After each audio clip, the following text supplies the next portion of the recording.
Good evening, citizens of Portsmouth, city staff, invited guests, and my colleagues on council. I want to welcome you to the meeting of the Portsmouth City Council. And I would ask that everyone at this moment please stand for a moment of silence, followed by the Pledge of Allegiance.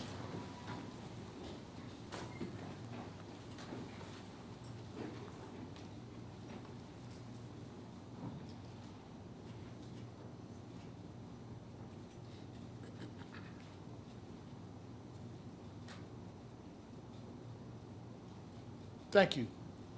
I pledge allegiance to the flag of the United States of America and to the republic for which it stands, one nation, under God, indivisible, with liberty and justice for all. Madam Clerk, would you please call the roll?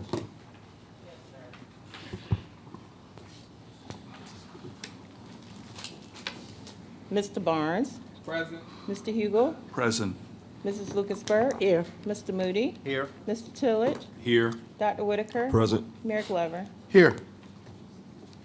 We have the minutes of a call meeting on May 14th, 2024, and a regular meeting on May 14th, 2024. Do we have a motion and a second to approve the minutes? Move adoption. Second. Madam Clerk, would you please call the roll? Yes, sir. Mr. Barnes. Yes. Mr. Hugel. Aye. Mrs. Lucasberg. Yes. Mr. Moody. Yes. Mr. Tillage. Yes. Dr. Whitaker. Yes. Mayor Glover. Yes. I want to welcome our Human Resources Director tonight, filling in for City Manager Stephen Carter, Mr. Coleman. Mr. Coleman, welcome to the dais, sir. Thank you. And I would just like to inform the citizens, you normally will see us voting electronically. We are having some challenges with the system, so we will be doing roll call voting for the remainder of the meeting. Madam Clerk, would you please read the council rules? Yes, sir.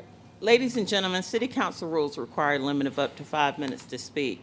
As you approach the speaker's podium, you will notice a timer. At the beginning of your 5 minutes, you will see a green light. 4 minutes into your remarks, you will see a yellow light. At the end of 5 minutes, you will see a red light, hear beep, and we ask that you conclude your comments at that time. While speakers have the opportunity to address council on matters of public concern, all comments should be made in a manner that respects the seriousness of the forum and should not be made in a belligerent, sarcastic, or demeaning fashion. All remarks shall be directed to the City Council as a body rather than any particular member of City Council, staff, or the audience, and should be limited to matters that only the Portsmouth City Council can influence.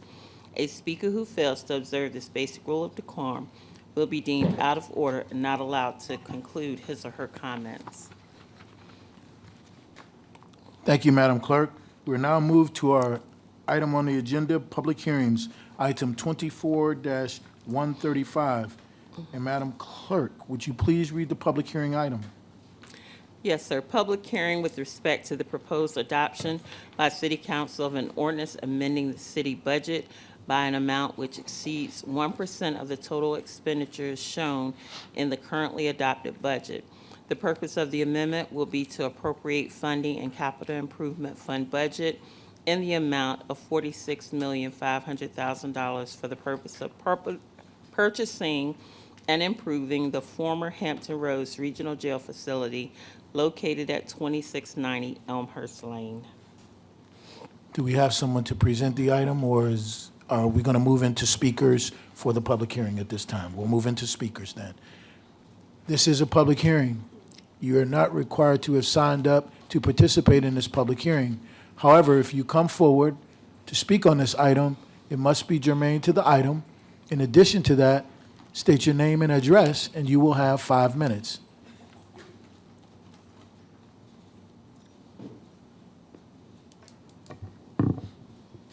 Good evening, Evening, sir. Mayor, Council, and other neighbors. I am Mark Gadulda-Yatrovsky.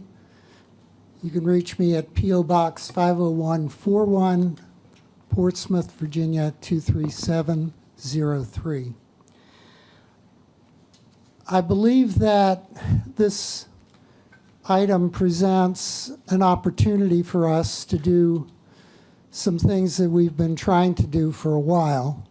One of them is vacating the legacy jail, I'll call it, on the waterfront so that that property can be reused for development, hopefully private development that will bring tax revenue to the city.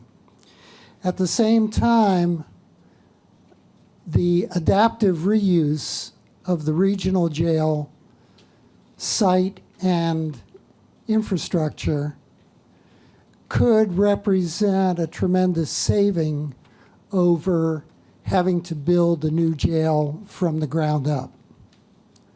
So this looks like a great opportunity.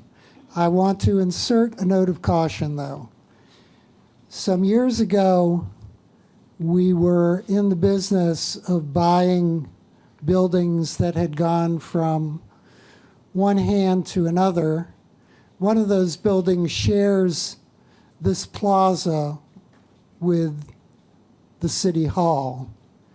And that was supposed to be an interim solution for housing our public safety officials and providing offices for police and fire operations. Unfortunately, the assessment of that building was not thorough enough, and we ended up with some major structural problems, including a massive plumbing leak that meant the building could not be used for its intended purpose. So I note this. I hope that the engineering evaluation and the structural assessment of the regional jail will prove that the building is usable for its intended purpose and that it will be usable for an extended period of time. Thank you very much. Thank you, sir. Are there any other speakers who wish to come and speak on item 24-135 at this time? Seeing none, this public hearing is closed, and we will be voting on this item under City Manager's Report section on the agenda. Our next item, 24-136. And Madam Clerk, would you please read the public hearing item? Yes, sir. Public hearing with respect to the proposed adoption by the City Council, excuse me, of an ordinance to authorize the city to contract a debt and issue general obligation bonds of the city or notes in anticipation thereof in a principal amount estimated not to exceed $46.5 million to finance the cost of the city's capital improvement program as City Council may amend it from time to time, the costs associated with the purchase of the Hampton Roads Regional Jail and its cost of issuing the bonds. Thank you, Madam Clerk. This is a public hearing item. You are not required to have signed up to speak on this particular item. However, if you choose to come forward, you must state your name and address, and you will have 5 minutes. Are there any speakers who wish to come forward to speak to item 24-136? Seeing none, this public hearing item is closed. And we will be voting on this public hearing item under the agenda item of City Manager Report. Our next public hearing item is item 24-137. Madam Clerk, would you please read the public hearing item? Yes, sir. Victory Village, ordinance granting the request of Barry Randall Jenkins of 2936 Berkeley Avenue for a permanent street name change for TCC Drive from its current designation to the name L. Louise Lucas Drive in recognition of L. Louise Lucas, the state senator from Portsmouth. The future land use map of the Bill 1 Portsmouth Comprehensive Plan designates the property as transportation. The property is public right-of-way owned by the city of Portsmouth. Planning Commission recommends approval. The actual ordinance reads, "An ordinance to change the name of TCC Drive to Senator L. Louise Lucas Drive." Thank you, Madam Clerk. And this is a public hearing as well. If you would like to come and speak on this public hearing item, you are not required to have signed up to do so. However, if you come forward, state your name and address, you will have 5 minutes.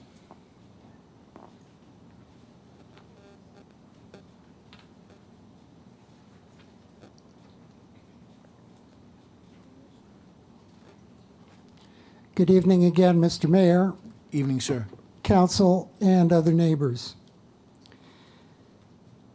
So, as proposed, a portion of our city roadway that is in the vicinity of Tidewater Community College would be redesignated as L. Louise Lucas Drive. Senator L. Louise Lucas probably needs no introduction in this venue. She is a well-known and long-serving public official, and she has represented the city of Portsmouth and its citizens for a couple of decades in the General Assembly, and before that as a city council member. My quarrel with this particular item is the citing. I do not know how attaching her name to that particular strip of roadway is going to help people find their way around. The roadway is adjacent to Tidewater Community College. As far as I know, Senator Lucas has no particular personal relationship with the university, with the community college. I'm not aware of her having endowed the campus with money for construction, nor provided, say, scholarship assistance to those in attendance. Certainly the descriptive material did not mention any of that. The planning document indicated that the name TCC Drive was used as a wayfaring designation, and I think it serves that purpose well. If you are on it, you know that you are close to the main buildings in TCC. Especially if you're not from around here, it would help you find your way. So what I'm proposing is an alternative renaming, and it's something different from what we have done in the past, but I think it is appropriate. So the Lucas Global headquarters at Elm and County Street could have a carve-out right there called L. Louise Lucas Drive. And it would be attached to the headquarters of the Lucas organization.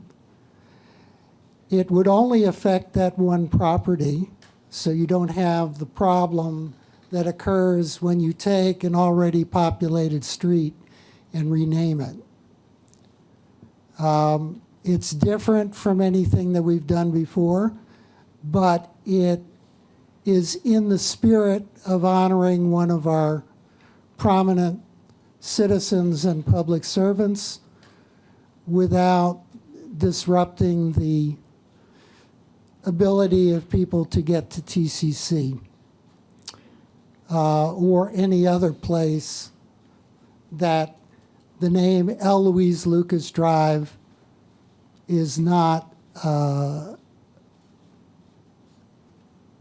intuitive association with. So thank you very much.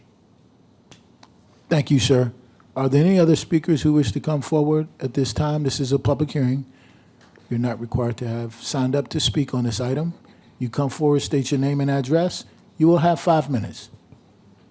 Good evening, Mayor, Vice Mayor, members of council. So excuse me, sir, because you are the applicant, you get 10 minutes. Oh, no problem. Thank you. Yes, sir.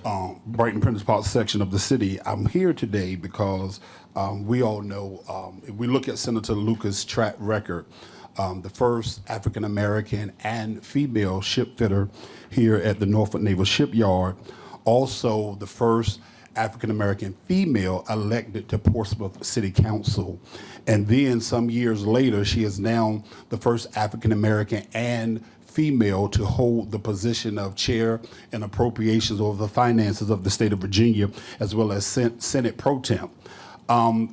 This woman has gotten every award imaginable, with the exception of one, and that's First Citizens, but I think we all know why.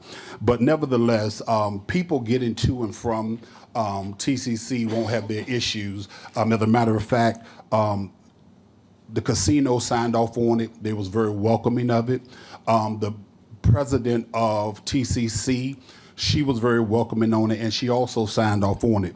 And to speak to the donations, I think we serve in a better capacity with Senator Lucas being an elected official that has done imaginable funding through the Virginia legislation for TCC, and just not TCC, but for public education across the board. And I think that's more than what anyone can ask for from an endowment. And then lastly, I just want to briefly state that we all know that Senator Lucas, many years back, she wanted to bring a casino to Portsmouth. And you could tell how she really wanted it to benefit the citizens, because she even still pushed for it when it was now declared that no politicians can be owner or have any rights to that casino. So I think it would be a disservice of us to not at least honor her. Why? Because she had a dream. And the good thing about this dream is that she didn't stay asleep. She actually woke up. And when she woke up, she made it a realization, and it just didn't benefit the Lucas family, nor did it benefit just the Democrats of our city. It benefited all citizens, because we just received almost $16 million this year alone from her dream. So all we can do is hope that the 7 of you all will remind her of your level of appreciation for her having a dream, or you can vote and we can see if it'll be a nightmare.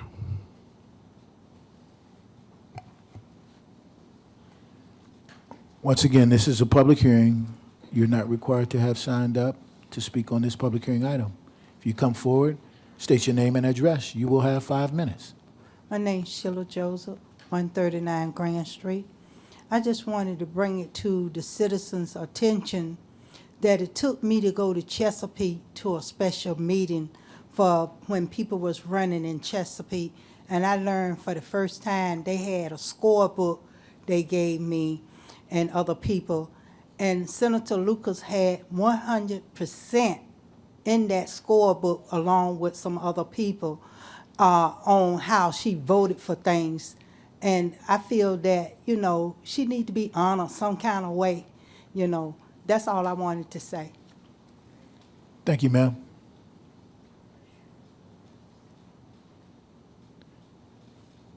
If you come forward to speak, you state your name and address. You will have 5 minutes. My name is Rhoda Young from Norfolk, Virginia, and I do approve of Mrs.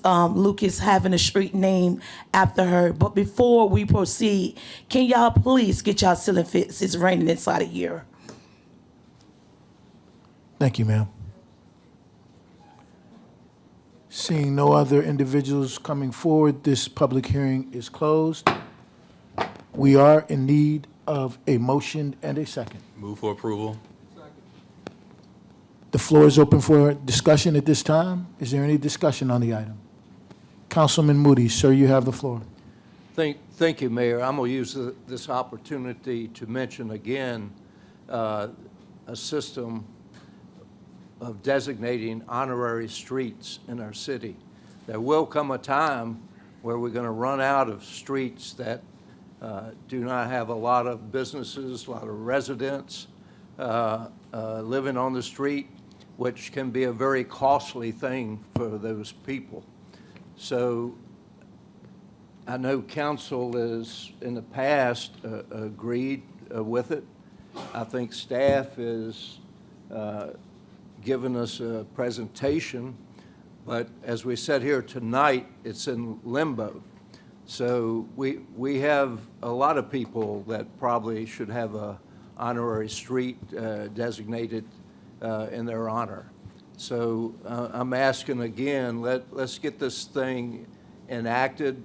Let's decide on a design so we can move forward with this, because there are going to be other people that are going to come here and are going to want to be honored with a street name. I could probably reel off half a dozen sitting here tonight. So I'm going to support this, but hopefully staff will bring something before council where we can decide what the design will be and what the procedure will be in designating honorary street. Thanks, Mayor. Thank you, sir. Councilman Tillage, sir, you have the floor, then Vice Mayor Lucas Burke. Thank you, Mayor.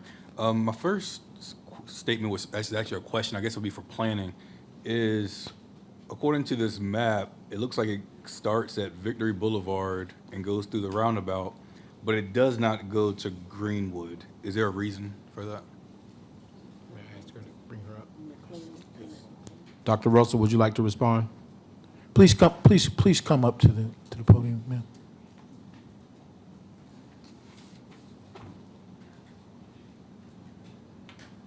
Welcome, Dr. Russell. Good evening. Mayor Glover, members of City Council, Mr. Tillage, Councilman Tillage, that portion of the road has been designated in honor of another person, and that is John T. Castings, the Second Drive. Gotcha, okay. All right. Thank you so much, I appreciate that. And then my next is actually just a statement, it's not really a question. I'll just say that I proudly made the motion for this item. Senator Lucas has been a pillar in our community for over 4 decades, first being elected to City Council in 1984, to go on then to serve in the Virginia State Senate, to serve as the first African-American and first female as President Pro Tem.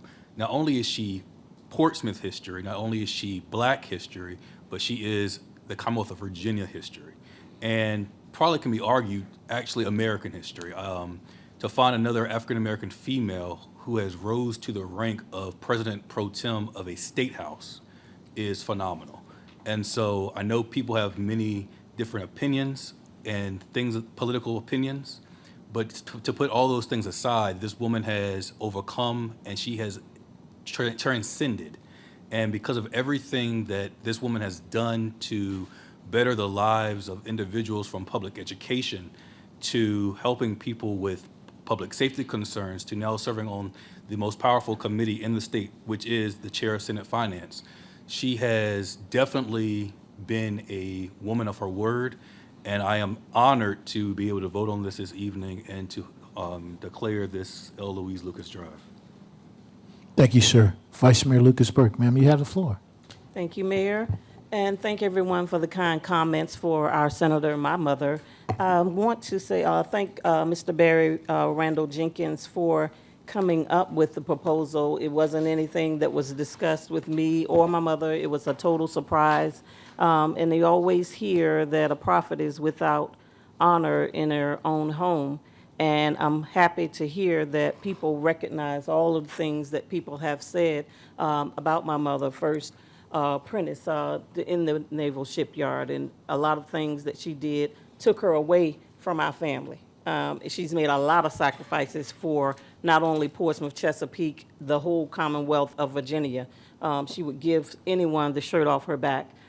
She does have a foundation, which a lot of people may not know about, through the Hampton Roads Community Foundation, and she gives tons of money, scholarships to all students at Norfolk State, ODU, TCC, and any other college or university that is seeking that type of funding. She's not boastful, and she's not one to put it up on a billboard, all of the things that she's done for people over the years, which includes paying rent and light bills and gas bill. Yes, the casino has been a dream of my mother for 25 years, where she pushed.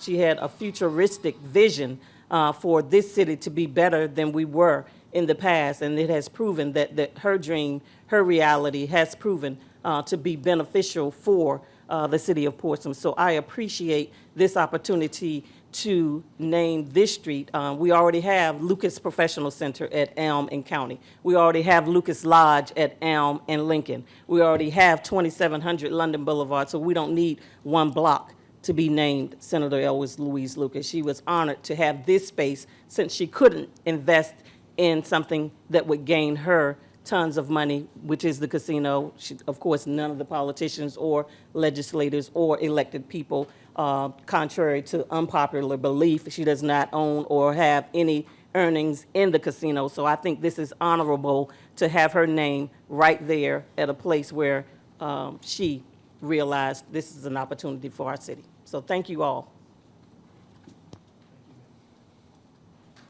Thank you, ma'am. So that was the comment portion, our discussion. Madam Clerk, would you call the roll? Mr. Barnes? Yes. Mr. Hugo? Aye. Mrs. Lucasberg? Yes. Mr. Moody? Yes. Mr. Tillage? Yes. Dr. Whitaker? Yes. Mayor Glover? Yes. That concludes our public hearing items. Now we move to the segment in our agenda of City Manager's Report. Item 24-138. And Madam Clerk, would you please read the ordinance that we are considering pertaining to this item? Yes, sir. An ordinance accepting child and adult care food program funding in the amount of $359,828.36 from the U.S. Department of Agriculture via the Virginia Department of Education and appropriating said amount in the FY 2024 Grants Fund for use by the Department of Parks and Recreation to provide supper and snacks to children after school.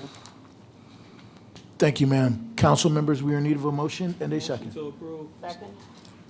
Any additional discussion on this item? Seeing none, Madam Clerk, would you please call the roll? Yes, sir. Mr. Barnes? Yes. Mr. Hugo? Aye. Mrs. Lucasberg? Yes. Mr. Moody? Yes. Mr. Tillage? Yes. Dr. Whitaker? Yes. Mayor Glover? Yes. Item 24-139. And Madam Clerk, would you please read the ordinance that we are considering pertaining to this item? An ordinance accepting litter prevention and recycling program funds in the amount of $31,975 from the Virginia Department of Environmental Quality and appropriating said funds in the FY 2024 Grants Fund for use in connection with the Keep Portsmouth Beautiful program. Thank you, Madam Clerk. Colleagues, we are in need of a motion and a second. Move adoption. Second. Any additional discussion on this item? Seeing none, Madam Clerk, would you please call the roll? Mr. Barnes? Yes. Mr. Hugo? Aye. Mrs. Lucasberg? Yes. Mr. Moody? Yes. Mr. Tillage? Yes. Dr. Whitaker? Yes. Mayor Glover? Yes. Item 24-140.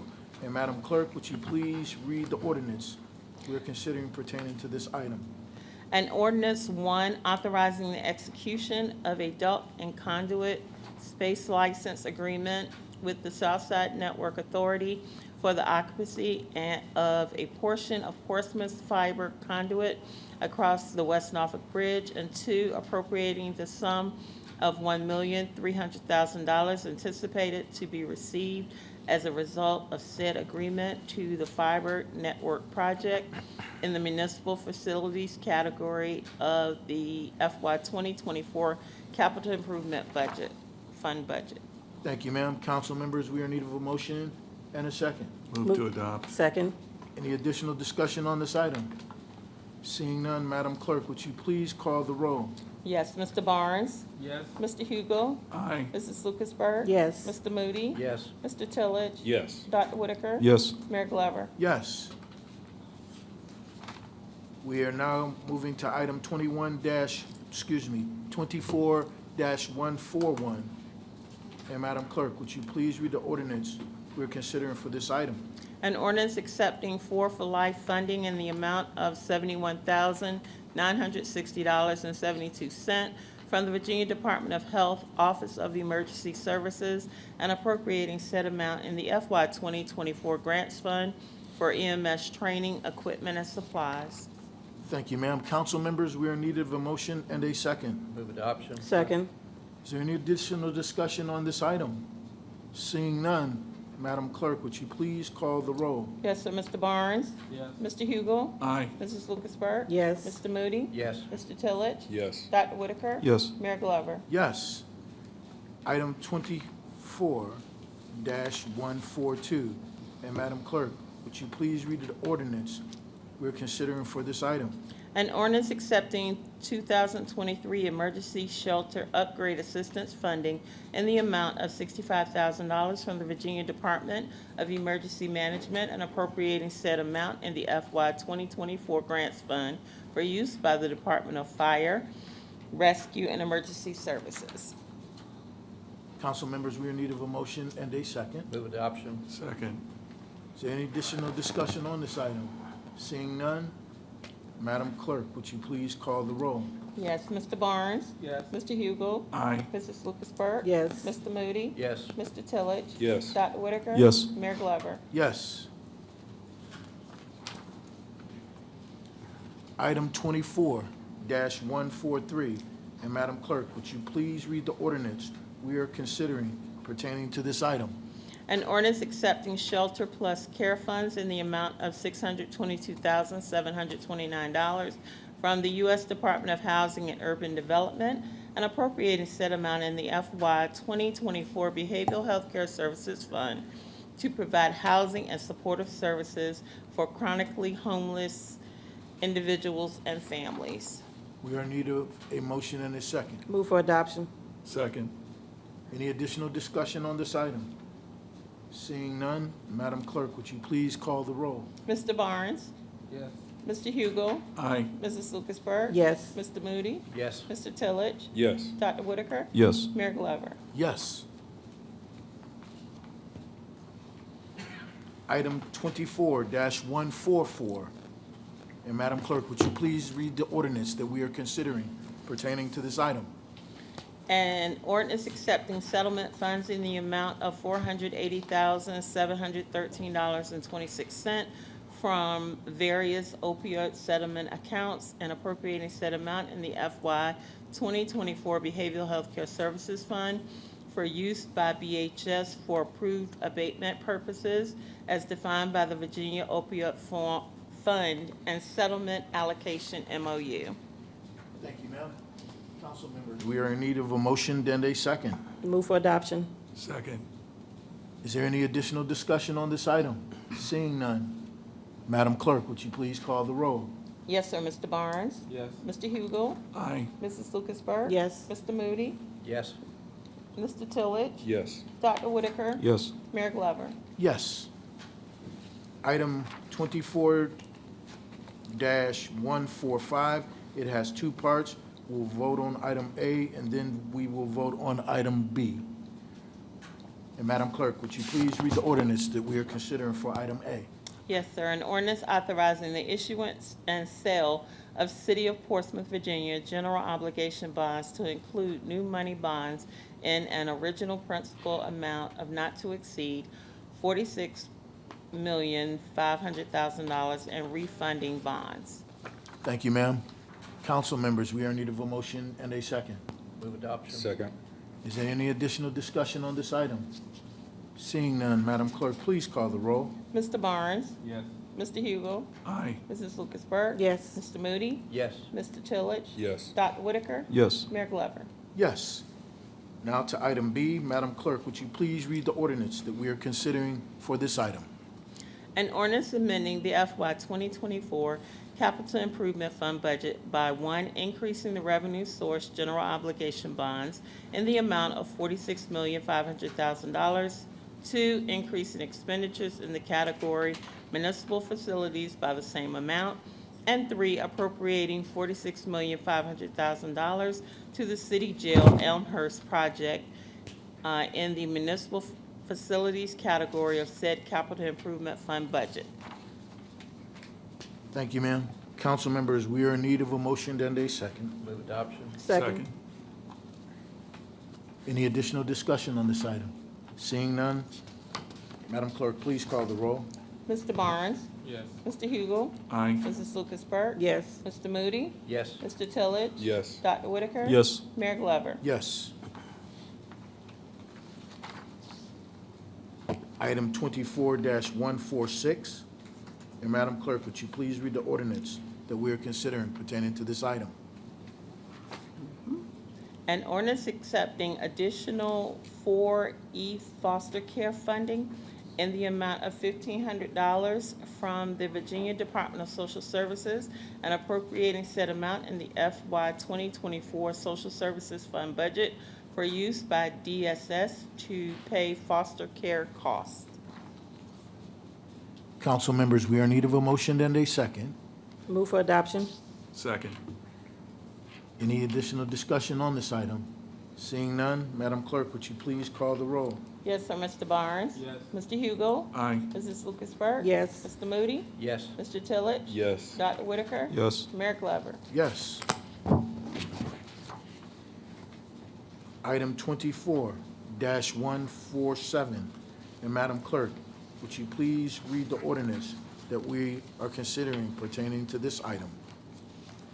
Yes, sir. An ordinance accepting funding from the Virginia Department of Social Services in the amount of $1,500 and appropriating said amount in the FY 2024 Social Services Fund for the Family Partnership Meeting Incentive Program. Thank you, ma'am.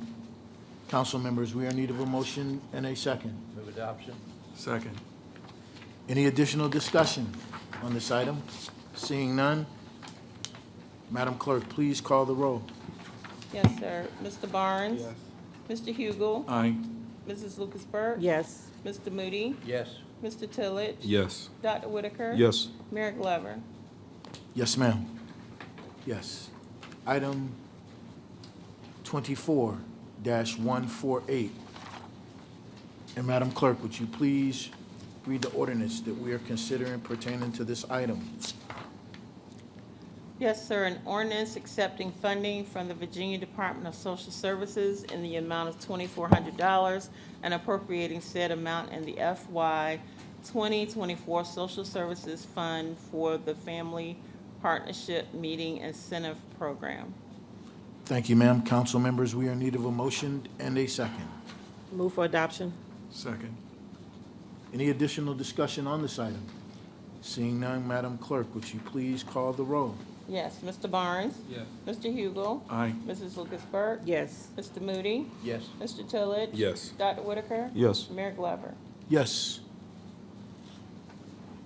And that concludes our city manager's report.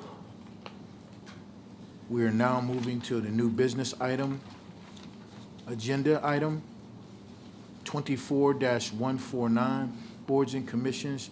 And Vice Mayor Lucas-Burke, ma'am, do we have any boards or commissions to report? No, Mayor, there are no boards or commissions to appoint today. Thank you, ma'am. Item 24-150, items submitted by council members. The first item, we do have a motion for appointment of our city assessor.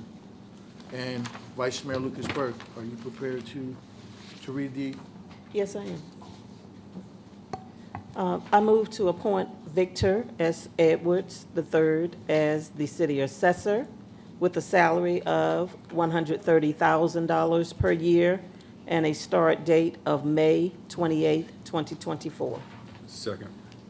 We have a motion and a second. Any additional discussion? Madam Clerk, would you please call the roll? Yes, sir. Mr. Barnes? Yes. Mr. Hugel? Aye. Mrs. Lucas-Burke? Yes. Mr. Moody? Yes. Mr. Tillage? Yes. Dr. Whitaker? Yes. Mayor Glover? Yes. Sir, if you would like to stand and, or if you would like to come forward and say something, you're welcome to do that. We want to welcome you properly.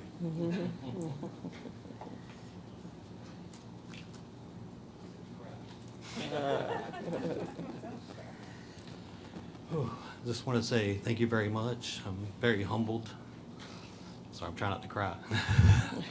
Thank you for the members of my staff and my family that have showed up tonight. Did you see him? Just- All right, I can't do this again. I just wanted to say thank you to my staff and my family that showed up tonight, and thank all of you for the trust you've put in me. Thank you, Mr. Evans. It's another auspicious night. Dr. Coleman.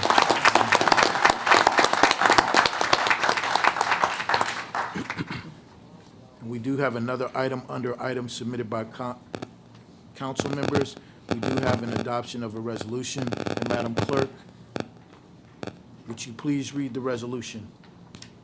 Yes, sir. Resolution authorizing the city of Portsmouth to apply for a Choice Neighborhoods Planning Grant. Thank you, ma'am. Council members, we are in need of a motion and a second. Move for adoption. Second. Is there any additional discussion on this item? Seeing none, Madam Clerk, would you please call the roll? Yes, sir. Mr. Barnes? Yes. Mr. Hugo? Aye. Mrs. Lucasberg? Yes. Mr. Moody? Yes. Mr. Tillage? Yes. Dr. Whitaker? Yes. Mayor Glover? Yes. We're still on items 24-150, items submitted by council members. Mr. Barnes, I believe you had your hand up first. So, sir, you have the floor, then Dr. Whitaker. Before I get into my serious issues, I wanted to shout out 8th grade student at Craddock Middle School by the name of Dante Brown. Today in civics class, they were talking about local government, and they mentioned me, and he wanted to meet me, so he came to my house today. And I met him, and he asked for a shout out, so I'm giving him his shout out.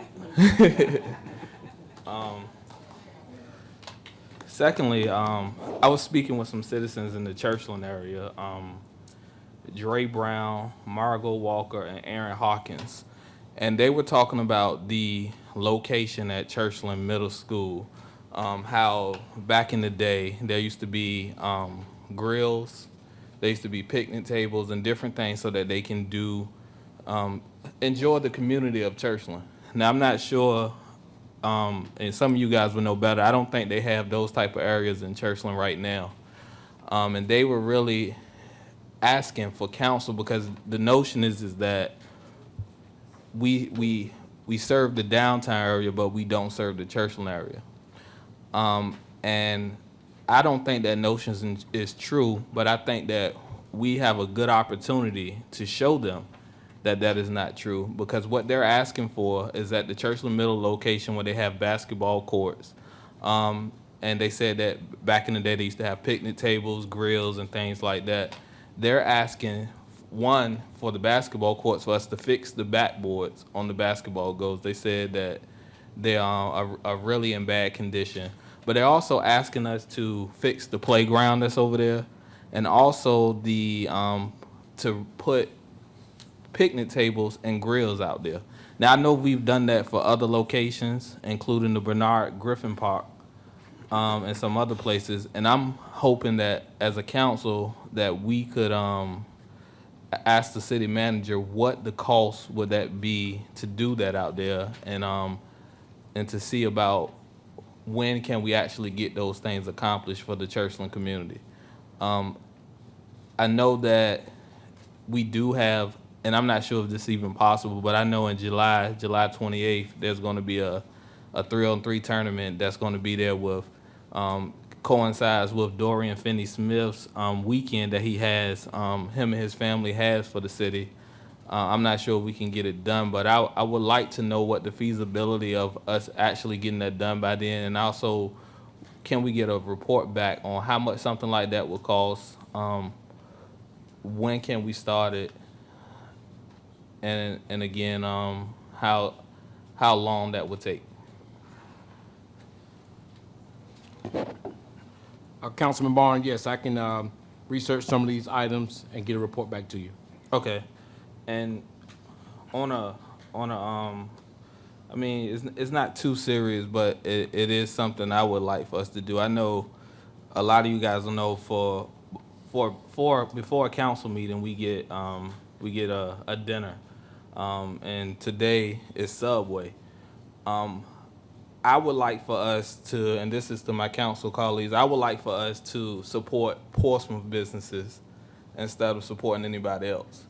I mean, we're Portsmouth City Council. I think it could be a shot in the arm for our restaurants in the city of Portsmouth. So I wanted to bring that to my colleagues that instead of going outside the city to support other businesses, we should support Portsmouth restaurants. And not only that, we promote them and give them opportunities so that everybody in our city can go celebrate our businesses and help them out. And also that we can be spending money in Portsmouth locations. I know we talk about all the time that, we're Portsmouth first, and we should be Portsmouth first when it comes to this. Thank you. Thank you, sir. Dr. Whitaker, sir, you have the floor. Yes, these two issues are for the city attorney. The first one is a follow-up on the historic designation of the Mount Herman Park, Bernard Griffin Park.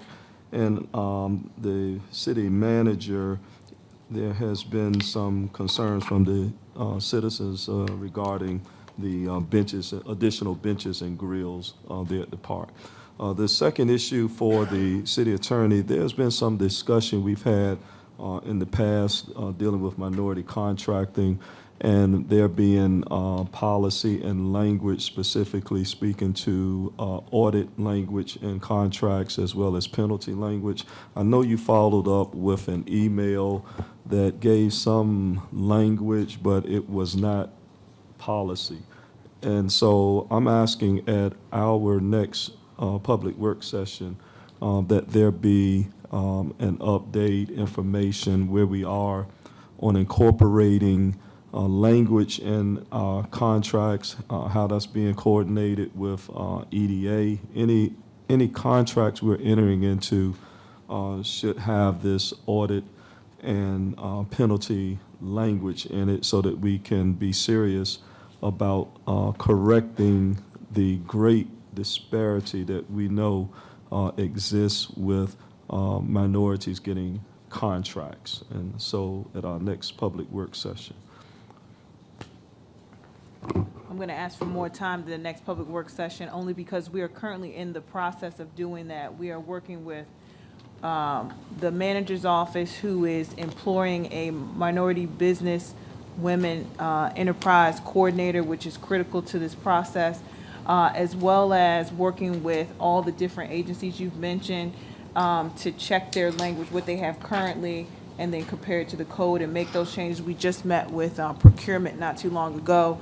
That process won't be done to have a full presentation. It is in the works, and we could do an update email on where we are, but I'd like to have all the pieces together because I think that's important, not just this piece on the language, but also all the entities that you mentioned, how they're participating. Yeah, So that's fair give us enough. some time. And if we could, just an update at the next, but understand you may need more time. For the work session. Because I know council did say that we wanted to have a policy in place that Absolutely, addresses right.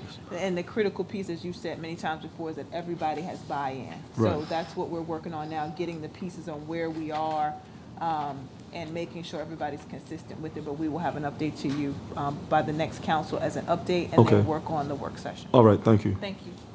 Also, Bernard Griffin Park, it's still with the department. We've not heard back from them. It is still in processing. Okay, all right. Thank you, sir. Councilman Hugo, sir, you have the floor. Yeah, thanks, Mr. Mayor. So I want to give a shout out to our city staff led by Parks and Rec for this past weekend. The effort that went into the Umoja Festival and also the Memorial Day Parade, particularly in light of the weather that we had come through on Sunday that blew the Umoja Festival pretty much right off the map. And then the downpour that the paraders tolerated for the last 45 minutes yesterday. It was more than just Parks and Rec, a bunch of city staff folks that were involved. But Parks and Rec did the heavy lift, and so thanks to you all for a very successful weekend of events in our hometown.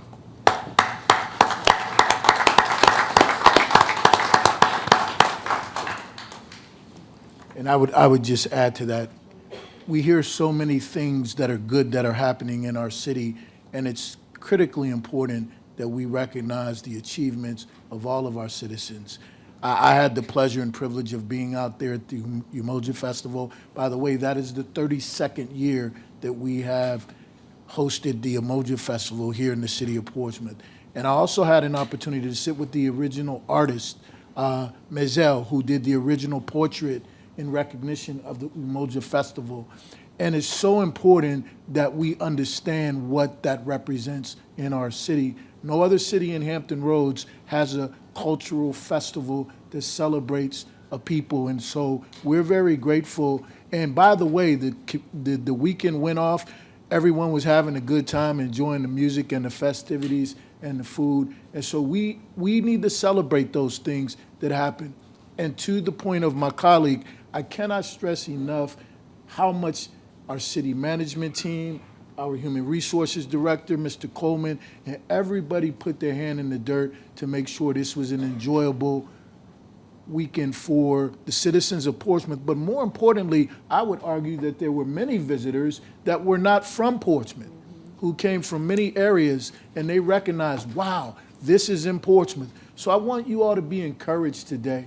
Portsmouth is doing a lot of good things. We're not where we would like to be, perhaps, but we are headed in a very good direction. And it's because of each and every one of you who work hard to make our city what we desire to be. Thank you, thank you, thank you.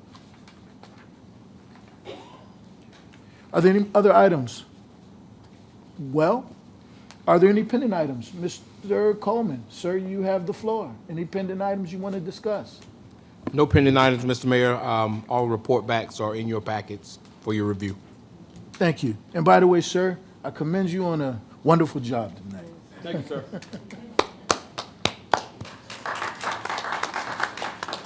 Now, I must pause for a moment because we are waiting for our clerk, because we endeavor to do something tonight in recognition of our new assessor. We want to swear him in tonight, and we want his family to come forward and participate in that process. How's that, sir? So we're waiting for Ms. White to come back. So if we could just pause for a moment, we will resume the meeting once she returns.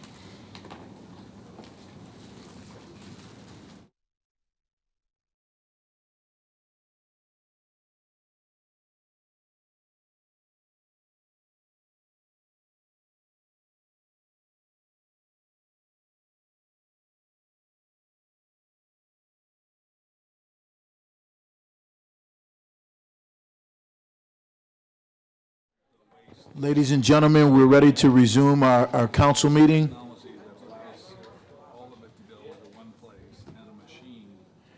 And I would, at this time, ask Mr. Edwards and his family, please, to come forward.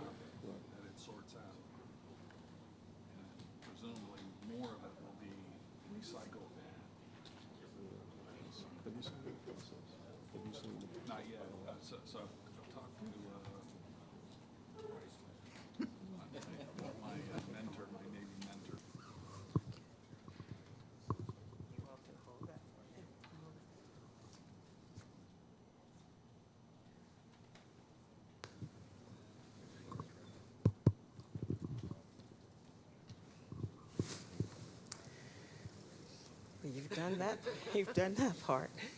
I, in your name, I, Victor Edwards, do solemnly swear do solemnly swear that I will support the Constitution of the United States that I will support the Constitution of the United States and the Constitution of the Commonwealth of Virginia, and the Constitution of the Commonwealth of Virginia, and that I will faithfully and that I will faithfully and impartially discharge and impartially discharge and perform all the duties incumbent upon me as City Assessor as City Assessor of the City of Portsmouth, of the City of Portsmouth, according to the best of my ability. according to the best of my ability. So help me God. So help me God.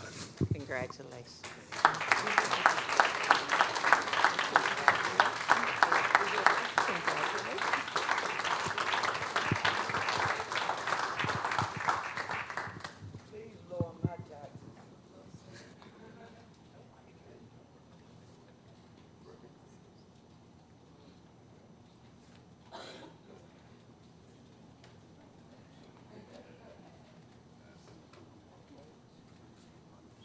Thank you all again for your patience in the process. Now, Madam Clerk, if you would please read the speaker statement, we will resume with our non-agenda speakers.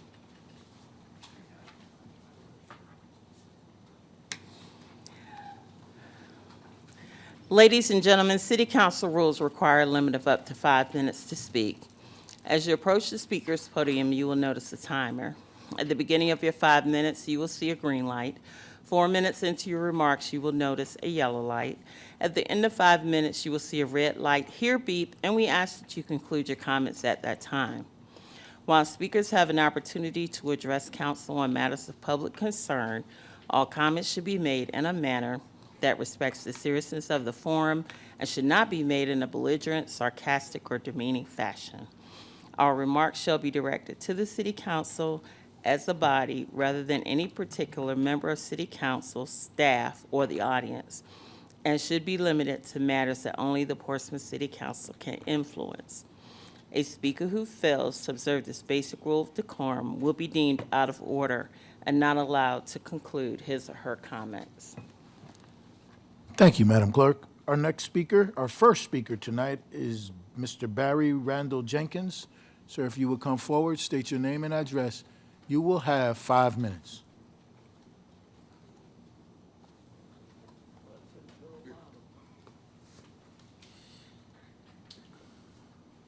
Good evening, Mayor, Vice Mayor, members of council. Barry Randall Jenkins, the Brighton Prince Park section of the city.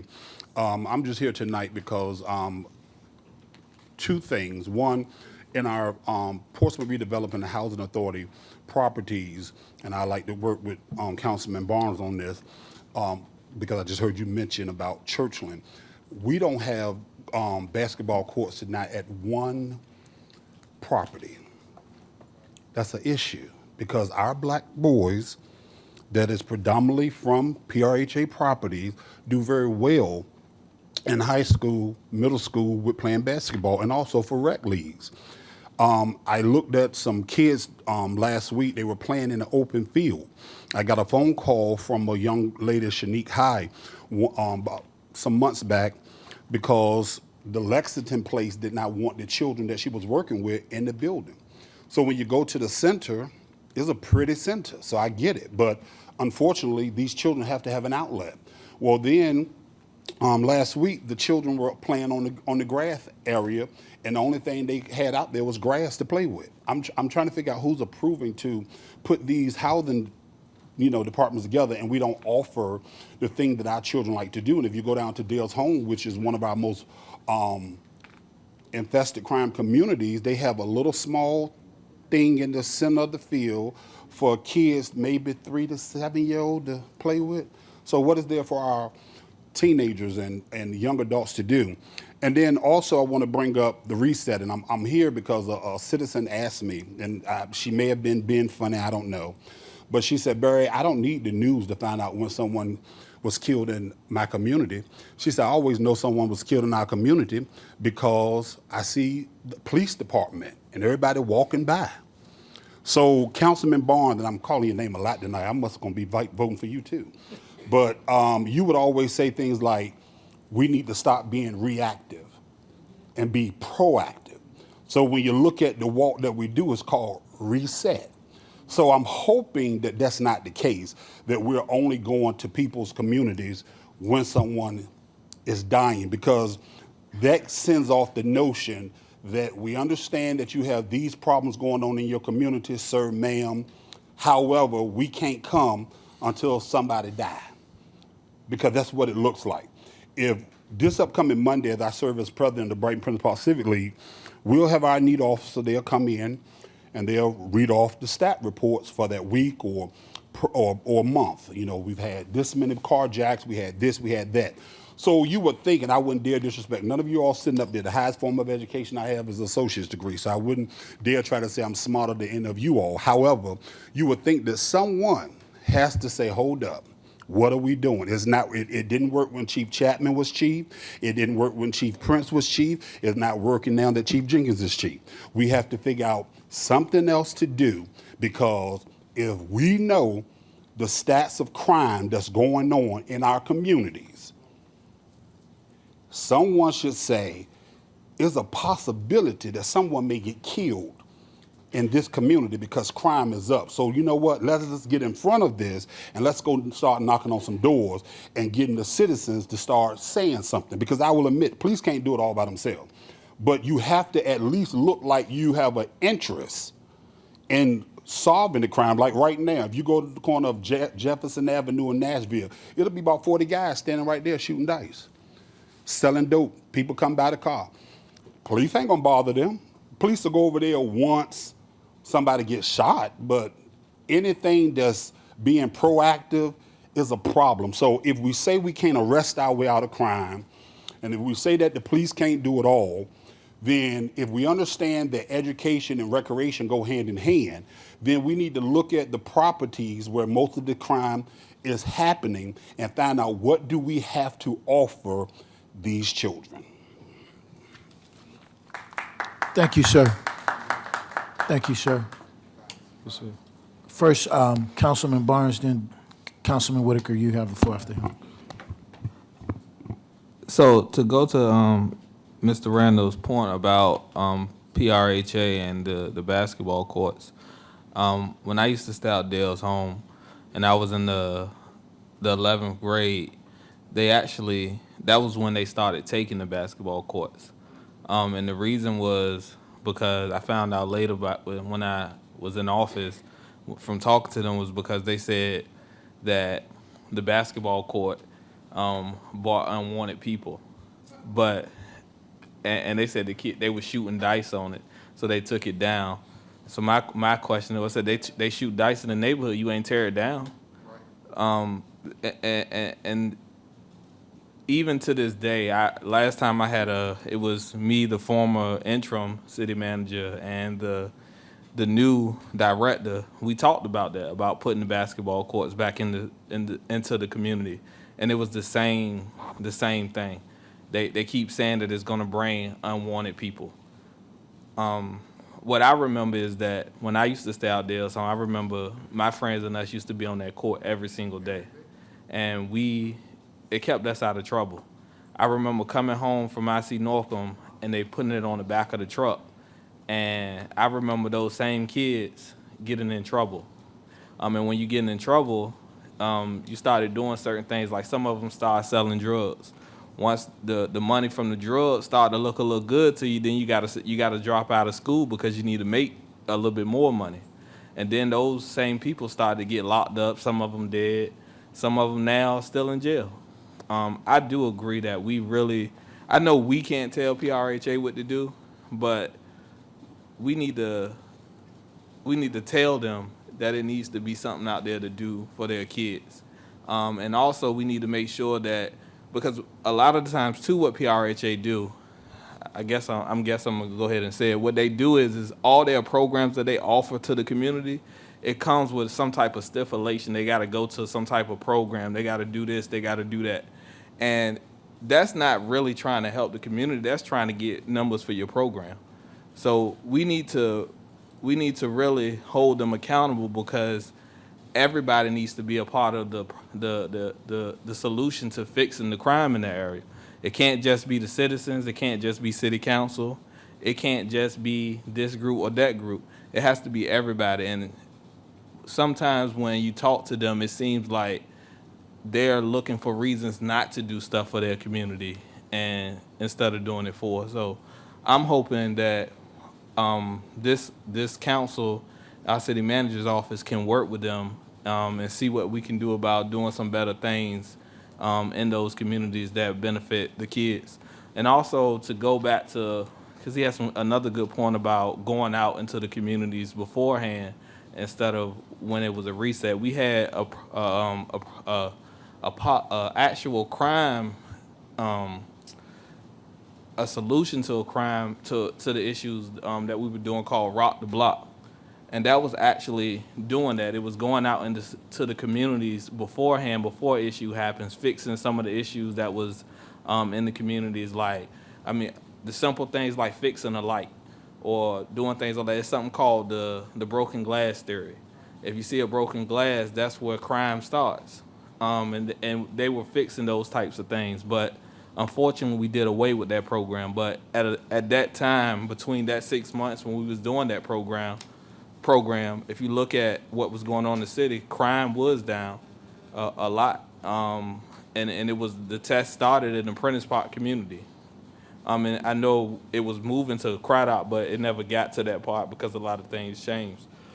So I'm hoping that we could go back to that, because that talks about exactly what you said. So I'm hoping that we can go back to that direction, enhance it, make it better, so that we can put that together with a lot of the other things that we are doing in this city. Because make no mistake about it, I think that we have a lot of positive things going on in our city right now, but it's time that we build on those things and work together with other people so that we can really get a hold of what's going on in our city and the crime that's going on in our city. Thank you. Thank you, sir. Dr. Whitaker, sir, you have the floor. Yes, to Bishop Randall Jenkins' point, as far as identifying where the crime is, you will note that back in 2014, between 2014 and 2016, we brought to council's attention that you can't address poverty through criminal enforcement, that's not their role, that until you address the socioeconomic conditions of people and uplift them out of those conditions, that's where you start seeing impacts on crime, and we know this. And so in that period there was a study, a poverty study that was commissioned, and Old Dominion University was involved. And so we have that information that has not been implemented, partly because of not just changing of administrations, but because of changing of councils. And so elections have consequences. And so when you had a change of council, that whole emphasis was just kicked away. And so that's something that our council, that I hope that we can lift back up, because all of this discussion on crime and walking through the community, all of that, those are things that have been done. They will not solve the issues of the living conditions of people. And until we really want to address that, we're not going to really solve and put a dent in the crime issue. So what you're pointing out is something that actually was already done previously, but not implemented. Thank you. Vice Mayor Lucas Burke, ma'am, you have the floor. Thank you, Mayor, and thank you, Bishop Barry Randall Jenkins, for bringing this to the council. It's something that we have talked about in the past, and something that I had asked about, as I know the executive director of PRHA, about why so many issues happen in the Dales Home property, and is it something that we could do to improve it, like we did Lincoln Park, which is now Lexington Place.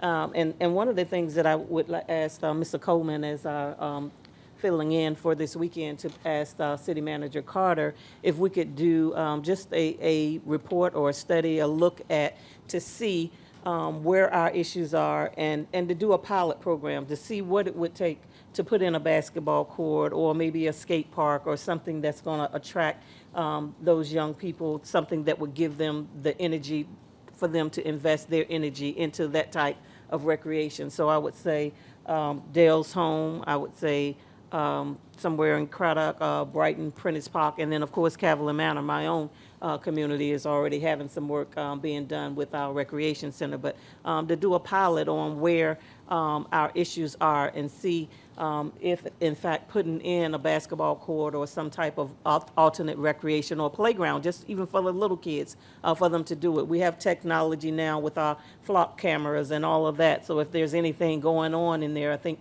we should be able to capture some of that through that technology as well. So we can't continue to do the same thing and expect a different result. So I think that we move in this direction, see where it takes us, and then move from there. I think one more question, comment on that, because we need to move forward. We have other agenda speakers. Is there anyone else who wants to speak on this item before I turn it over to Councilman Barnes one more time? Sir, you have the floor. Oh, me? Yeah, you raised your hand. I thought you was talking about Vernon. No. I just wanted to say I did get word that the Rock the Block is is in works to be re-implemented. So I'm definitely looking forward to that. Also, and this will be real quick, I think one of the biggest things that us as adults have to realize, because it seems like that sometimes when it comes to our kids now, we forget that some of the things that they were doing, that they're doing now, that we were doing as youth, and we try to prevent them from doing every single thing that we were doing, which takes away all the fun from our kids, was put them in a situation where everything is so serious. And I think that's why you have some of the issues that you have now. So we have to remember as adults that they're not doing anything else that we weren't doing as kids. So we need to allow them to be kids and allow them to enjoy the things that they're doing. And I do think putting a simple thing as a basketball court or some of the other things that the kids want in their community out there will keep them out of trouble and put them in a better situation to be positive in life. Thank you, sir. Our next speaker is Travis Collins. Travis Collins, are you here? Travis Collins. Our next speaker then is Elvira Johnson-Williams. Ms. Johnson-Williams, if you would come forward, state your name and address. You will have 5 minutes, ma'am.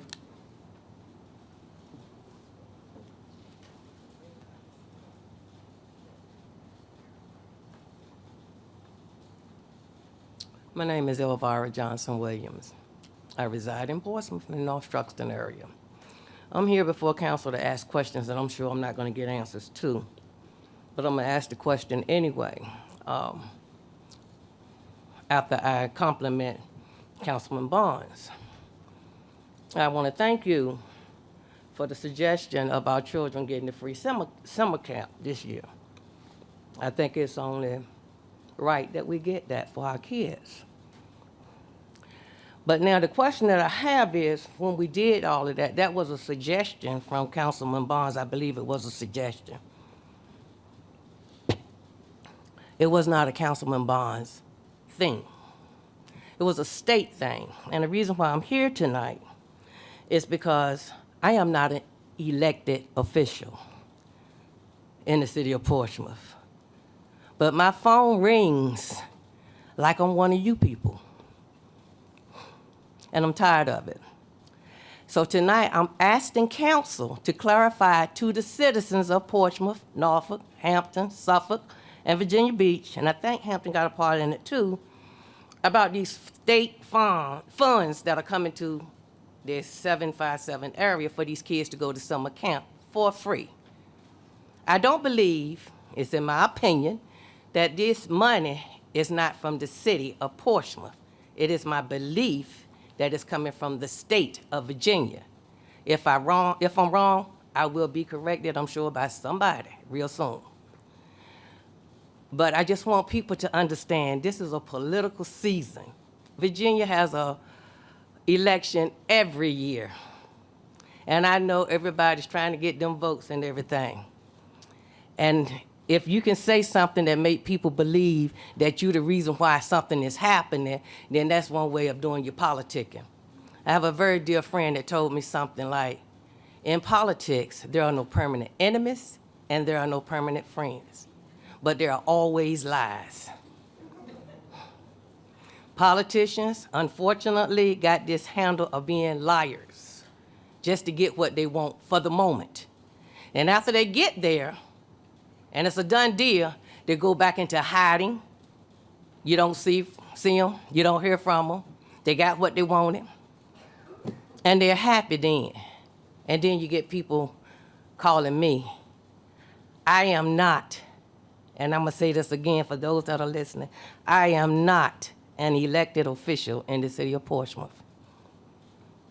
I live in Portsmouth, born in Portsmouth, raised in Portsmouth, went to school in Portsmouth, but I am not an elected official. But I would love for this board, this community right here, the community of our city council, to please set the record straight that this money for free camp for these kids this year did not come from Councilman Barnes. It's coming from the state of Virginia. Council approved it. Just like council approved their raise.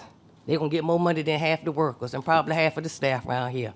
Don't understand it, but y'all gonna do what you're gonna do. As long as you're doing it right, you will get fired in Portsmouth. Keep on doing wrong, you'll stay put. Have a good evening.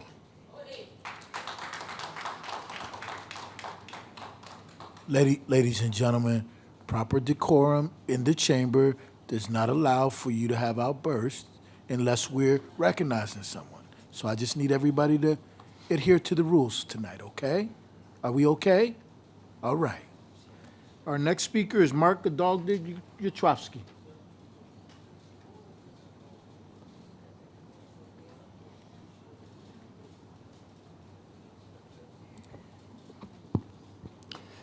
Mayor, council, and other neighbors. The council member that raised the issue about benches and grills on school property, my understanding is the school board is responsible for school property, so I'm not sure why it was an item submitted by council members. I could swear that 2 members of council tonight gave assignments to 2 of your appointees, but I didn't hear a consensus. My understanding is that no individual member of council directs city council appointees. It is the council as a whole. So there seems to be a breakdown in procedure. At your work session 2 weeks ago, there was a surprising item for me. Apparently, the General Assembly made provision to allow for increases in salaries for mayors and members of city council, which had been frozen for quite some time. I don't ever remember seeing that item mentioned while it was in process in the General Assembly. And I certainly don't approve of the way they went about it. Essentially, you hold a public hearing, and then you get to vote, you members of council get to vote on raising your salaries. So if 5 people come to this dais and say, no, we don't think you should get a raise, you know, public hearing. The public has been heard, and you get to vote as you wish. To me, the appropriate way for that to have been implemented, and I will be taking this up with my members of the General Assembly, but just for your information, so I'm not speaking behind your backs, the appropriate way would have been for a referendum to be set so the public could decide whether an increase was merited or not. Now, I'm a cost of living adjustment kind of guy. I come from a union family. I believe in collective bargaining and the right of employees to negotiate with their employers. Since you all are my employee and mine and the other citizens of Portsmouth, I think you have a right to negotiate with us as well. So I would be amenable to legislation that allowed for some workshops on what you all think, or what some consultants who are versed in compensation issues think about how to adjust salaries that have been stagnant for 3 decades or so. And then the public talks about those, and we have a referendum. My preferred approach would be a menu where raise it this amount, option A, raise it this amount, option B, or this amount, option C, with the reasons for that to happen. But I'm certainly not going to view with favor what the General Assembly has done. Thank you very much. Thank you, sir. Dr. Whitaker, sir, you have the floor. Yeah, just want to bring a little clarity to a couple of issues that have been raised. As far as the council individuals directing appointees, there have been issues that have already been given a consensus by council, and it's not a new issue that's being raised. It's a follow-up that's being requested. In regards to individual council members bringing ideas to council, I can say that having been serving in elected capacity since 2002, that I can say for a certainty that there have been perspectives from persons on council and school board, individual perspectives that all of us did not raise, but individual persons on council saw some things that needed to be brought to council's attention. So it's not so much that it is their idea, but it's them being sensitive to some things that maybe other council members weren't. I can say for sure that the children who are in the summer programs, that may be state money, and it may be coming from another source, but I do know that they were paying a fee. They were going to pay a fee, and until Councilman Barnes raised it, they're not paying a fee. It's free, and it wasn't free from the beginning. There was a fee there. I can also say, and that's a perspective, whether one agrees or not. I can also say that at the last council meeting, when there was an attempt to underfund our schools by $5 million, if I hadn't have brought it up, it would have gone and passed as is. Now, that's not just me bringing something to council. That's not my money. That's me bringing an issue that I'm sensitive to. And I think all of us bring different perspectives up here to council. And that's what you should expect. There's perspectives that you'll see coming from one that you won't see from another. And so I think individual council members do bring issues and raise issues that had they not brought it up, it would not have been addressed. Thank you, sir. Our next speaker is Mr. Tony Goodwin.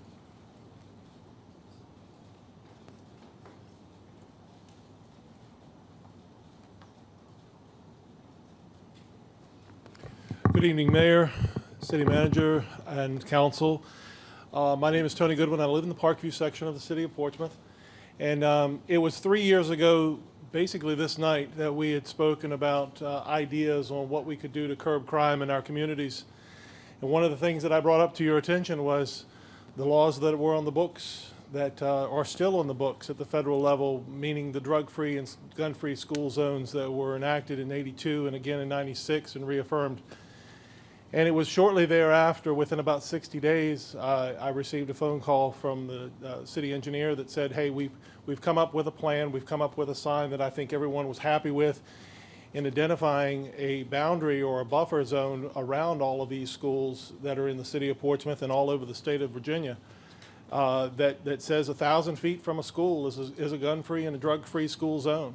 And it doesn't hinder the legal gun owner from owning their gun and having their gun, as long as they're, of course, abiding by the law. But what's more importantly is that the suggestion that I made is that this is more of a hindrance to just make someone think twice. The gentleman who's obviously in the room tonight, Mr.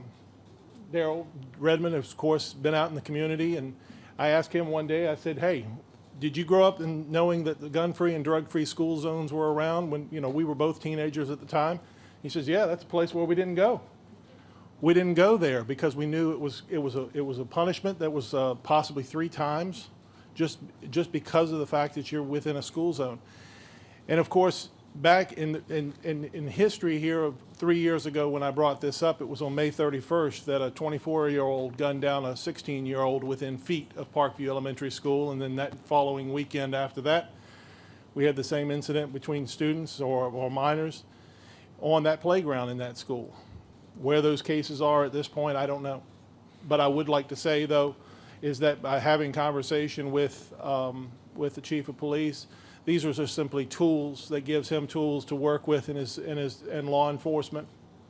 And I think that most importantly, if you give that boundary, or people know that that 1,000-foot buffer is around all of these schools, daycares, and private schools alike, that the citizens inside of those school zones will be a little bit more apt to reporting and helping the police department report crime or potential crime that's been going on, just to slow it down.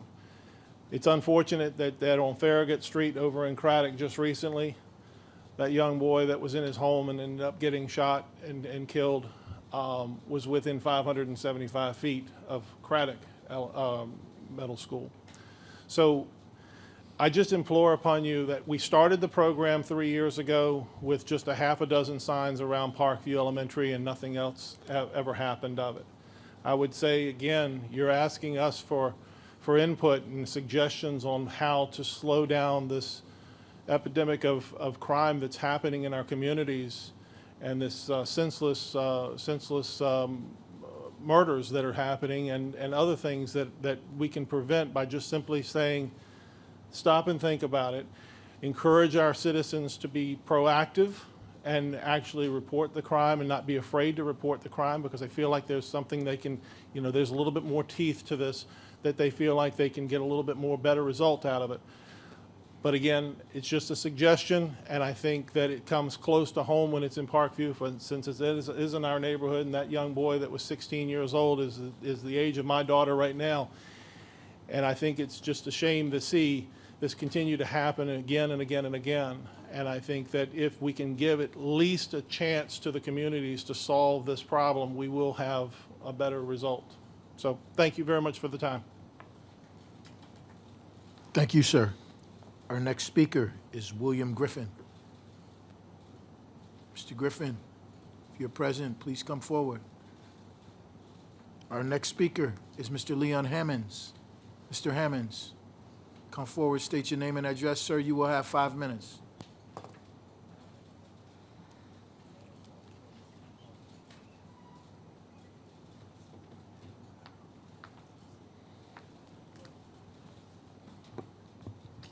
Mr. Mayor, Vice Mayor, Councilman, Leon Hammonds, Bowie Court.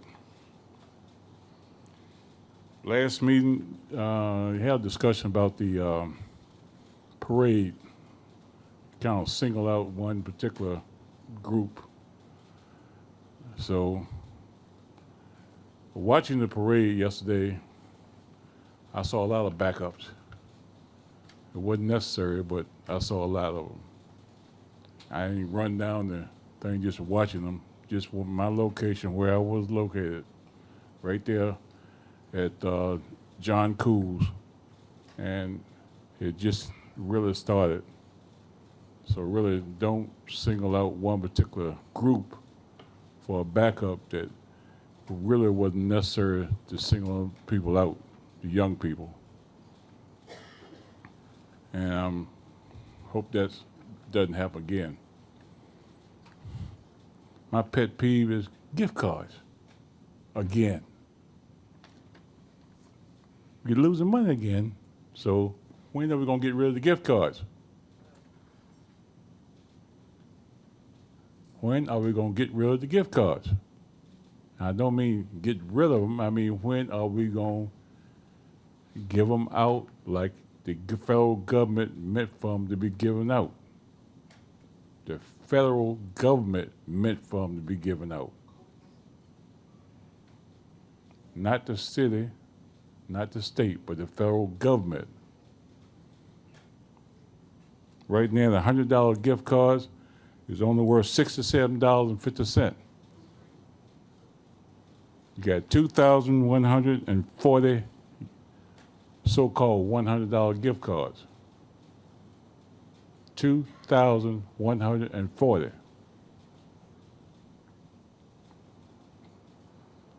The $500 ones, you got 314, but they're only worth $432.50. Now, each month, they lose $2 and a half. So why are we holding them? What's the purpose of holding them? People can use it. You can't spend a gift card sitting on somebody's desk or in the drawer.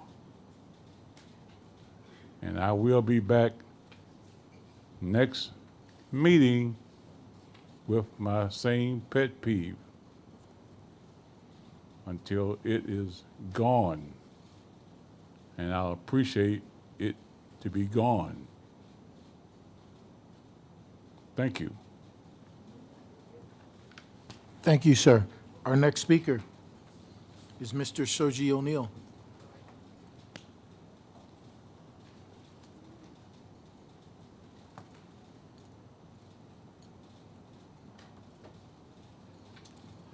Good evening, Mayor, Vice Mayor, members of council. My name is Sergi O'Neill. I reside at 1420 Elm Avenue in the city of Portsmouth.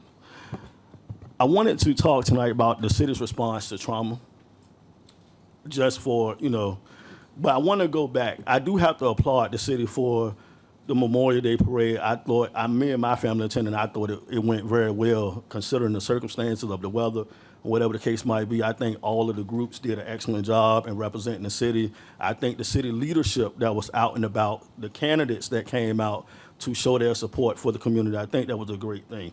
And I would like to see more of that. The Umoja Festival, I learned something about. The beloved former city manager, Dr. Patton, actually started that 32 years ago. It was originally around the weekend of my birthday, which is September 19th.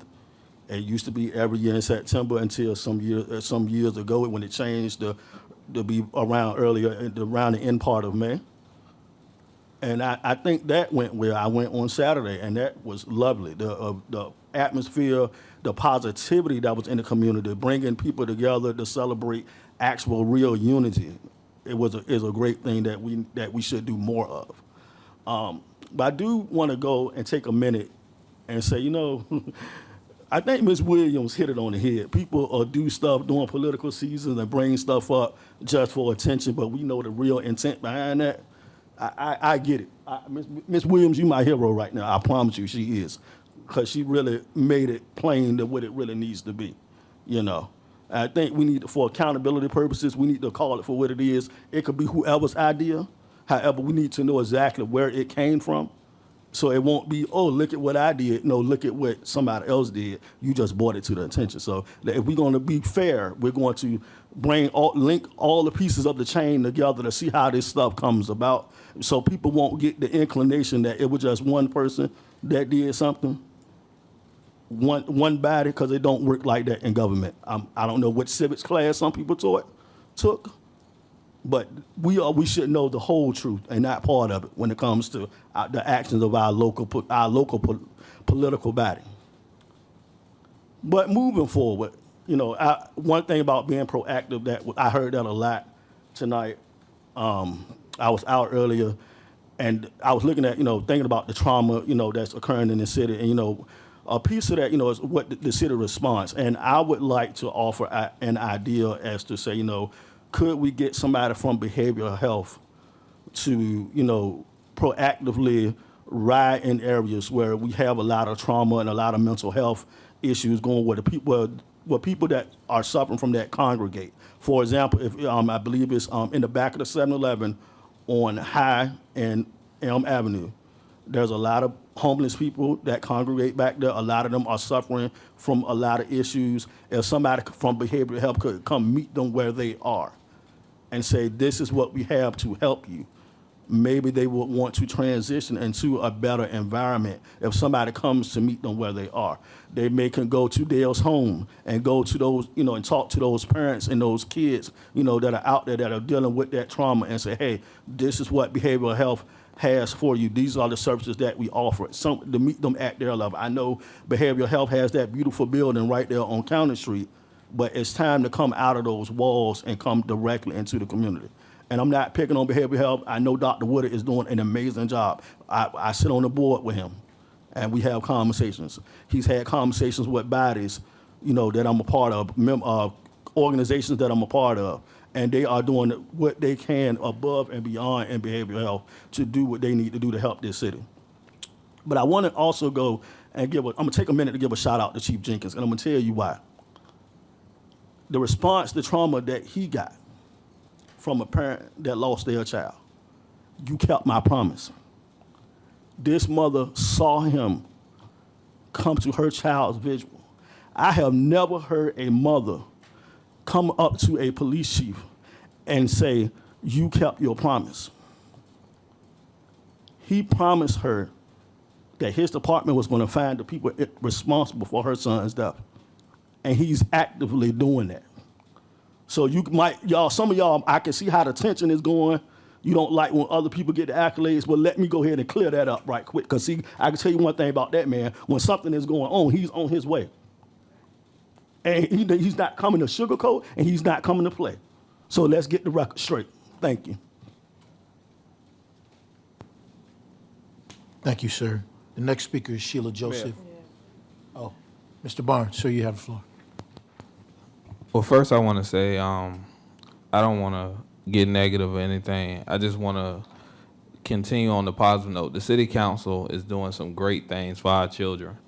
Right now, we have 400 children going to summer camp for free. We also have 130 children who will be getting summer jobs, and they'll be getting paid for 7 weeks where they can make up to $3,000. Now, did I come up with those ideas? This came from the community. They wasn't my ideas. The community wanted this. They've always spoke about doing these things, and I was just that voice that lent it to out here. And the rest of the council, they agreed. So I didn't do this by myself. I did this with the members of council up here. They all agreed that our kids deserve to go to summer camp for free. We found the money in the budget to make that happen. They all agree, except for one, that our kids should get summer jobs because we had that program before. I'm thankful to have a council that put our children first, who didn't care about what it did for me politically, how people thought about me politically. They cared about our children first. They wanted our kids to succeed. They wanted our kids to get things that made them positive. That's what I'm thankful for. So all of these extra negative comments about us as a council doing something for our children, you should keep those. Because ultimately it's about making sure that our kids get the best opportunities to succeed. And I think we did that. So I'm thankful for everybody who agreed with it. Thank you. Thank you, sir. Our next speaker, Ms. Sheila Joseph.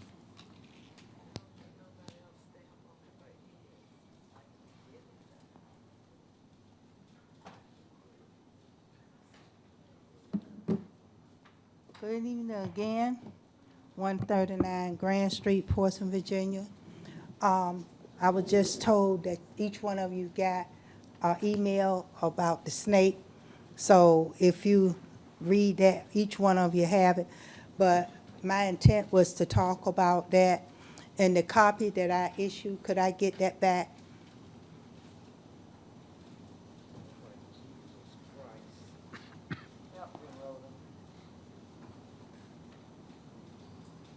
First of all, I'm a person that have issues with snakes because I grew up in two areas, Portsmouth and Southampton County. Water moccasins at the river had attempt on my life several times when they was fishing by the river. And when I see a snake like this, anybody? It brings fear to my heart, but I finally got over it. But over where Cavalier Manor, what I was speaking about, I've been videoing the Roosevelt for quite a while.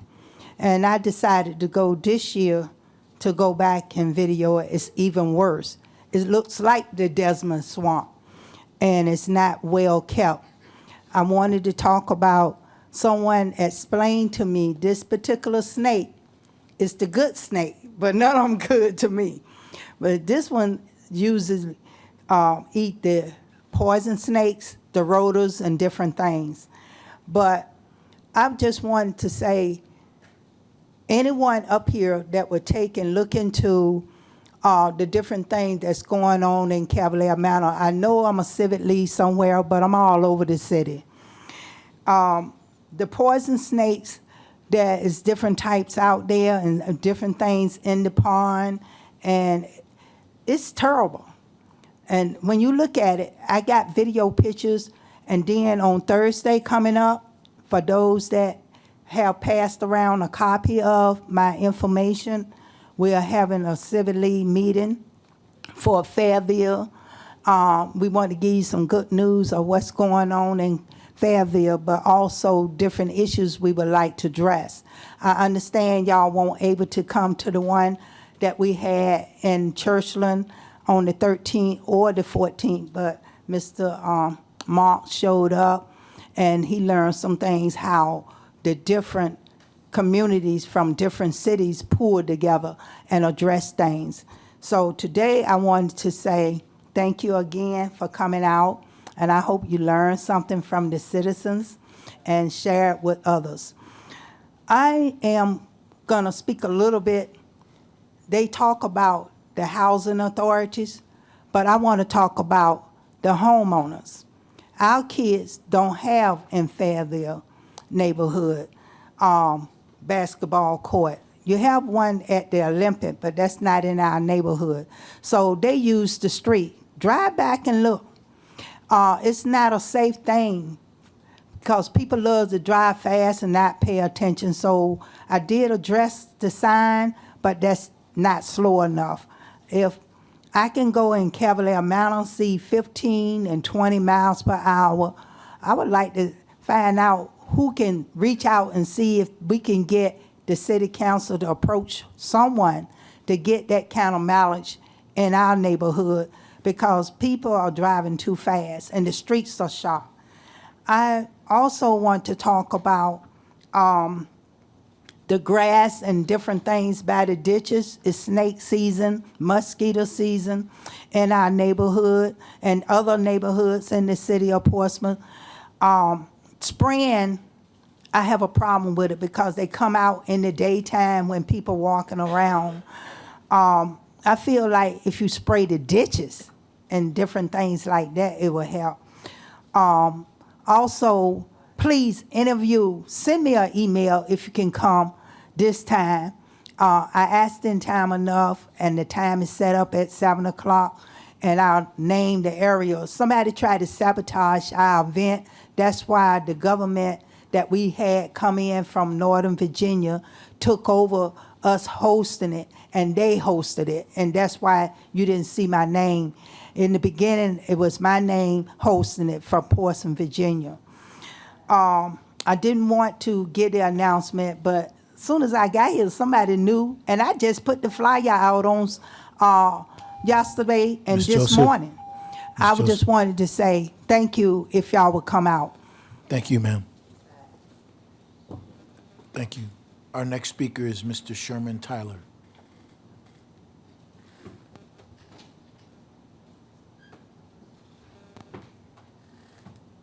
Sherman Tyler, Parker Avenue.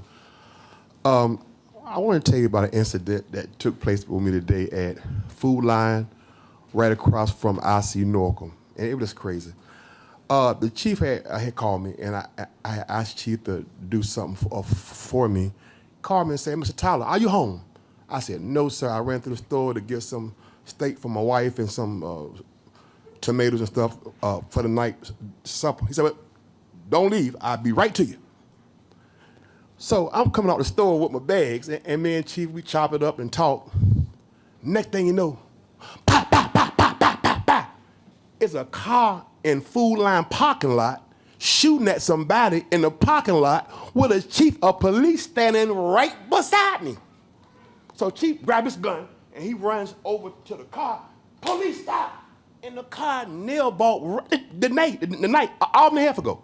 Almost ran the chief completely over, but Chief, I admire how you handled that gun, man. Because there was no way in the world I could have not killed that person in that car. You know. So, we need to come together, man, and give this police department what they want. Let's stop getting up here talking about all this nonsense about making Portsmouth beautiful and all this kind of crap when our children is dying at a regular basis. I did some homework, me and my friend of mine. We went back 25 years in Portsmouth. In them 25 years, I'm just gonna say it again, 'cause I always say it, this is the worst administration that ever stepped foot in Portsmouth. And I'm gonna tell you why. Because no other administration had almost 200 deaths in 4 years. This is the only administration in almost Portsmouth history that had 200 deaths in 4 year span. 200 deaths. And I agree with Dr. Whitaker. You got to address the needs in these communities, man. Why are we even talking about a project not having no basketball court in a black dominant city? Why are we discussing Dale's Home, Lincoln Park? No project in Portsmouth got a basketball court. Why are we discussing that? And the whole diet's almost black. It should have been taken care of, man. Should have been done. And Bonds, I'm gonna encourage you, bro. I'm gonna encourage you to stay strong. I'm gonna encourage you to keep on doing what you're doing. Because a lot of us black boys today ain't in jail because you took that gun out the hand and put that basketball in the hand. You put that football in the hand. And it don't matter who is funding it, you got up here and you recommended that our children not pay. That was a blessing. So why are we trying to come against that? We are the worst, I'm gonna say it, the worst race it is. Why are we coming against a black man recommending that our children go to Camp Free? What's the issue? Now, if our children had to pay, you will run your mouth. But it's free. We know Bonds ain't winning this parking in a summer camp because we smarter than that. But what he did was, once they were trying to charge the fee, he said, no. Why should our children have to pay? And they voted on it, and it came back to our children we had to pay. That was a blessing for us. Why are we messing with that? But anyhow, we need to address this crime, man. We talk about every single thing on the agenda. I don't hear nobody talking about that. I know we all saying the reset walks don't work, but y'all owe these people, man. These people voted for y'all. Every single one of y'all should be in that reset walk. Not to stop the murders, for the respect of the people that voted for you. Period. I saw Hughley out there when my niece got killed in April, and it blessed me, man. Thank you. It blessed me to see you out there. Y'all owe it to the people. Every one of y'all should be down there at the reset walk. It's not about, at that point, the person already dead. You showing these voters that we care. We care about y'all, man. We're going to walk with you. We're going to fellowship with you. We in agreement that we know you're hurting. Man, we got to take this talk, man, off that dials, man, and care out there in the real world where it matters. And y'all vote November, man, change this dials, man. I'm saying change some of these dials. Thank you, sir. Our next speaker, Mrs. Rhoda Young. Ma'am, if you would come forward, state your name and address. You will have 5 minutes.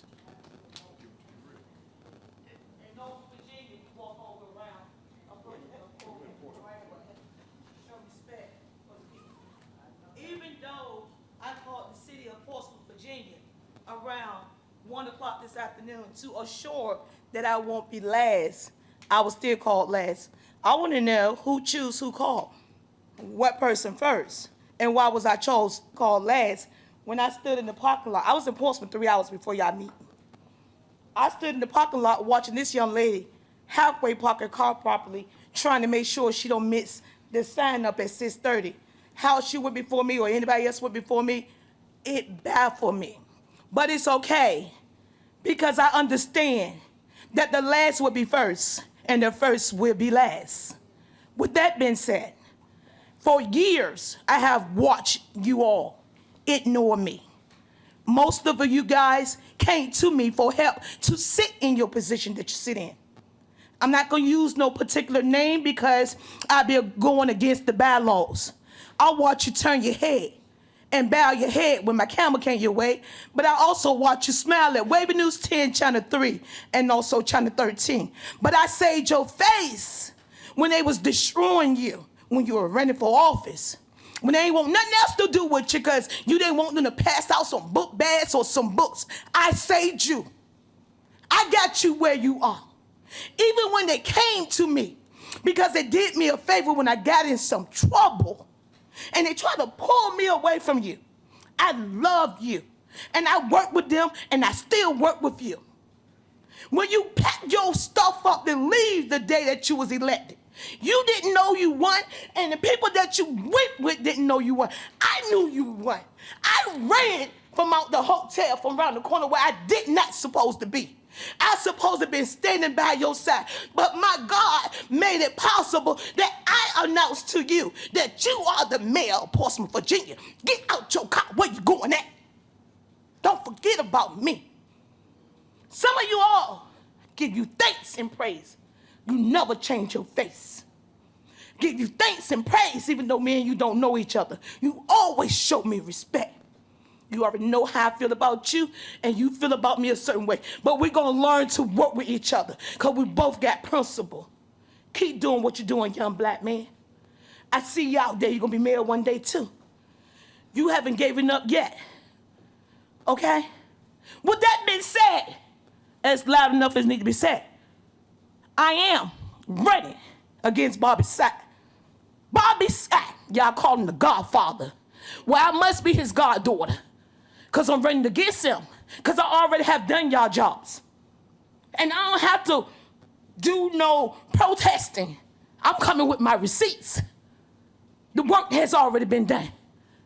The people from the 757 depend on me. I answer y'all phone calls. And instead of y'all working with me and let me be the mediator so y'all don't have to answer all these calls, all y'all had to do was show me some respect. But y'all refuse to. Not just this city, all 7 cities. But y'all gonna answer to me. Because I already got over 1,000 votes. The people has already spoken. They want to see me in Congress. All right? And I'm going there. I'm gonna be there. Because I deserve to be there. I already did the job. And if I don't win, understand this. That means it's gonna be easy for me to take any one of y'all's seat if I don't win Congress. On rodeo, reporting live, and I'm on the scene of this. Right now, just like that. Thank you, ma'am. Seeing no other speakers on our speaker list, that concludes our meeting for the night. I would ask that everybody drive safe, take care, stay safe and healthy. Good evening. This meeting is adjourned.